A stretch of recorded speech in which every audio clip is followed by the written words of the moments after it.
देश भर में गैस सिलेंडर के लिए लंबी लंबी लाइनें क्यों लग रही हैं? सरकार तो कह रही है कि सब ठीक है, कोई कमी नहीं है, पर जो तस्वीरें आ रही हैं, जो जमीनी हकीकत है, वो तो कुछ और ही कहानी बता रही है। तो चलिए आज इसी पूरे संकट की तह तक चलते हैं और समझने की कोशिश करते हैं कि आखिर सच क्या है। इस पूरी गुत्थी को सुलझाने के लिए हम इसे 4 हिस्सों में देखेंगे। पहला, जमीन पर आखिर हो क्या रहा है। दूसरा, ये नौबत आई कैसे। तीसरा, इसका असर आम लोगों की जिंदगी पर क्या पड़ रहा है। और चौथा, सबसे बड़ा सवाल, आगे क्या होने वाला है। तो चलिए सबसे पहले बात करते हैं जमीनी हकीकत की, क्योंकि इस कहानी में ना 2 बिल्कुल अलग अलग तस्वीरें दिख रही हैं। एक तस्वीर वो है जो सरकार दिखा रही है और दूसरी वो जो देश के आम लोग असल में झेल रहे हैं। इस संकट का एक मानवीय पहलू भी है और वो सच में दिल दहला देने वाला है। ये घटना है 13 मार्च की। पंजाब के बरनाला जिले में 66 साल के भूषण कुमार मित्तल सिर्फ एक गैस सिलेंडर के लिए घंटों लाइन में खड़े थे और वहीं कार्डियक अरेस्ट से उनकी मौत हो गई। सोचिए, ये घटना अकेली ही इस संकट की गंभीरता बताने के लिए काफी है। और यहीं पर वो 2 अलग अलग तस्वीरें एकदम साफ हो जाती हैं। देखिए, एक तरफ 12 मार्च को पेट्रोलियम मंत्री का बयान आता है कि घरेलू एलपीजी की सप्लाई पूरी तरह से सुरक्षित है, कोई कमी नहीं है। और दूसरी तरफ ठीक उसी वक्त गोरखपुर हो, पुणे हो, नोएडा हो या दिल्ली, हर जगह से गैस सिलेंडर के लिए लगी मीलों लंबी कतारों की तस्वीरें आ रही थी। और ये हाल सिर्फ 1-2 शहरों का नहीं था। लखनऊ में तो एक आदमी इतना हताश हो गया कि वो सिलेंडर से भरे ट्रक के सामने ही लेट गया। मध्य प्रदेश और गुड़गांव जैसी जगहों पर ऑनलाइन बुकिंग सिस्टम ही बैठ गए, क्रैश हो गए। उत्तर प्रदेश के फर्रुखाबाद से एक और दुखद खबर आई, जहां 75 साल के मुख्तार अंसारी की लाइन में ही गिरकर मौत हो गई। हालात इतने बेकाबू हो रहे थे कि असम पुलिस को बाकायदा चेतावनी जारी करनी पड़ी कि जो भी कमी की अफवाहें फैलाएगा उस पर कार्रवाई होगी। तो सवाल फिर वही है, अगर सरकार कह रही है कि कोई कमी नहीं है, तो फिर देश में ये हाहाकार क्यों मचा है? आखिर हम इस हालत में पहुंचे कैसे? चलिए अब जरा इसके जड़ों को खोदते हैं। इस पूरे संकट की जो जड़ है वो जुड़ी है स्ट्रेट ऑफ हॉर्मुज से। अब ये क्या है? ये ईरान और ओमान के बीच का एक बहुत ही पतला सा समुद्री रास्ता है, लेकिन ये इतना जरूरी है कि दुनिया की ज्यादातर तेल और गैस सप्लाई इसी रास्ते से होकर गुजरती है। इसे एक तरह से ग्लोबल एनर्जी का चोक पॉइंट कह सकते हैं। अब भारत इस एक रास्ते पर कितना निर्भर है, ये आंकड़े देखकर आपको अंदाजा लगेगा।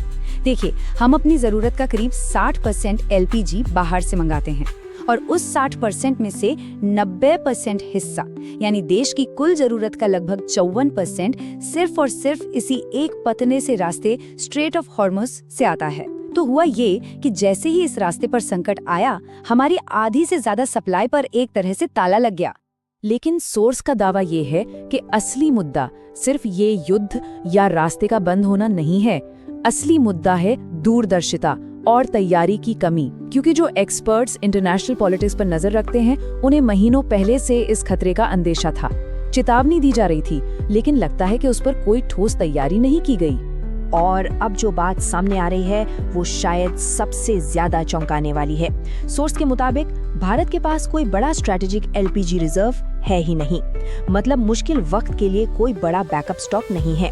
जो थोड़ी बहुत क्षमता है भी, वो पूरे देश की 48 घंटे की जरूरत भी पूरी नहीं कर सकती, यानी 2 दिन से भी कम का बैकअप। इसका सीधा मतलब था कि जैसे ही सप्लाई रुकती, संकट आना तो तय ही था। तो ये सब देखकर एक सीधा सा सवाल मन में आता है, अगर सच में कोई कमी नहीं थी जैसा कि कहा जा रहा था, तो फिर सरकार को अचानक से इतने सारे कड़े फैसले लेने की जरूरत क्यों पड़ गई? चलिए देखते हैं कि सरकार ने कौन कौन से कदम उठाए। घरेलू सिलेंडर के दाम 60 रुपए बढ़ा दिए गए। होटलों और रेस्टोरेंट्स को उनकी जरूरत का सिर्फ 20% कमर्शियल सिलेंडर देने का आदेश आया। शहरों में अब 25 दिन से पहले और गांवों में 45 दिन से पहले दूसरा सिलेंडर बुक नहीं कर सकते। और तो और जिनके घरों में पीएनजी यानी पाइप्ड गैस का कनेक्शन है, उन्हें तो एलपीजी सिलेंडर बुक करने से ही रोक दिया गया। ये सारे कदम क्या हैं? ये साफ साफ एक तरह की राशनिंग की तरफ ही तो इशारा कर रहे हैं। तो इस सब का असर सिर्फ हमारे और आपके किचन तक ही नहीं रुका है, इसका एक बहुत बड़ा रिपल इफेक्ट हुआ है पूरी अर्थव्यवस्था और समाज पर। चलिए अब उसे देखते हैं। सबसे पहले और सीधी मार पड़ी है फूड इंडस्ट्री पर। सोचिए, बैंगलोर और मुंबई जैसे बड़े शहरों में 20 से 30% रेस्टोरेंट्स को ताला लगाना पड़ा।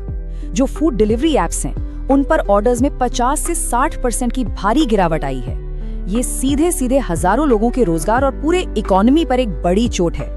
और देखिए, ये तो नियम ही है कि जब भी किसी जरूरी चीज की कमी होती है तो कालाबाजारी शुरू हो जाती है।